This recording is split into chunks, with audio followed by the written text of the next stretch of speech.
चनों को मज़ेदार बनाने का तरीका। चनों को रात को गर्म पानी के साथ भिगो दें, सुबह वो पानी निकाल कर दूसरा गर्म पानी डाल दें और साथ थोड़ी सी मसूर की दाल डालकर उबालने रख दें।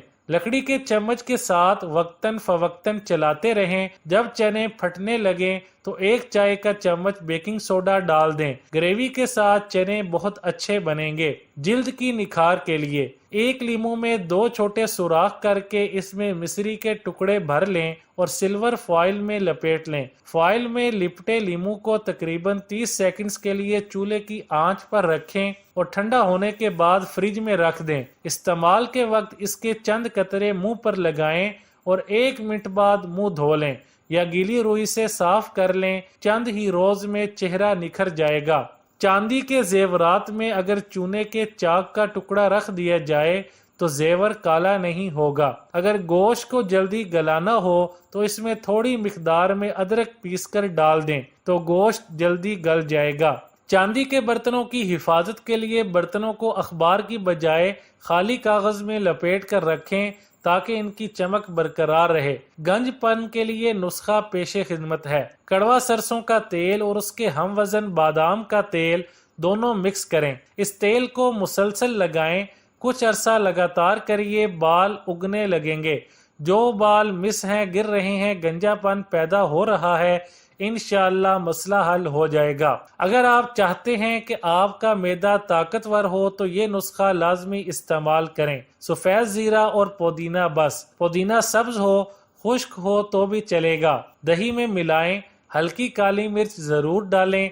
हर खाने के बाद 1 प्याली खा लें। अगर ये खाएं और बाकी मैदे की अद्वियात ना खाएं तो इस ग़िज़ाई नुस्खे की बरकत से मैदा लाजवाब, सेहतमंद हाजमा, बड़ा हुआ पेट कम होगा, तबीयत में चुस्ती और रिलैक्सेशन आएगी इंशाअल्लाह।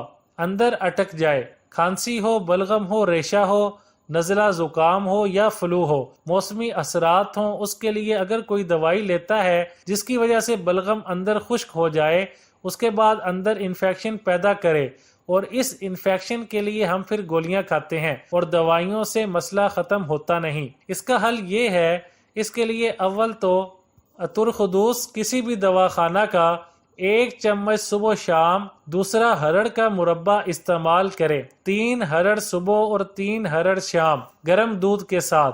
तीसरा तंबाकू लें 10 रुपए का, इसे जला दें, उसकी राख जैतून की तेल में मिला लें। 3 दफ़ा चंद कतरे डालें और आहिस्ता आहिस्ता मलें। कान बहता हो, बदबू हो, बहरापन हो, इसके लिए कुछ अरसा ये तीनों काम करें। इंशाअल्लाह अल्लाह ताला के करम से मसला ठीक हो जाएगा। अक्सर खेलने में पैरों में मोच आ जाती है, कई के दिन सूजन रहती है और हिला नहीं जाता।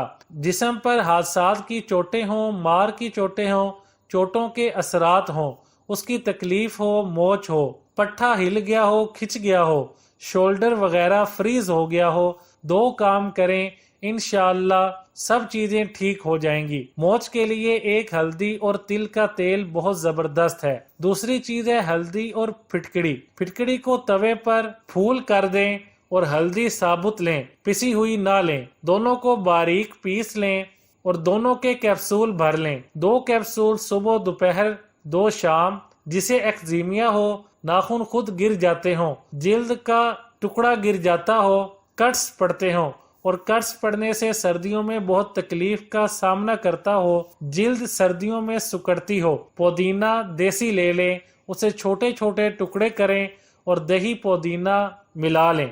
पुदीना ज्यादा हो और दही कम हो, चम्मच से खाएं। अगर चंद हफ्ते ऐसा कर लें तो जिंदगी भर के लिए एक्जीमिया, जिल्दी बीमारियां खत्म हो जाएंगी अल्लाह ताला के करम से इंशाअल्लाह। सारा दिन तरोताज़ा रहने के लिए, पुरसकून नींद के लिए, थकावट से निजात के लिए ये काम करें। गुस्ल करें, तौलिया इस्तेमाल ना करें। हथेली पर चंद कतरे तेल के डालें, कोई भी तेल हो, हल्का हल्का दोनों हाथों पर मलें और इससे तमाम जिस्म पर मल लें। जिस्म की मालिश करें, सीने पर, बगलों के अंदर, पीछे जहां तक हाथ पहुंचे, रानों पर, और थकावट का नामो निशान नहीं रहेगा।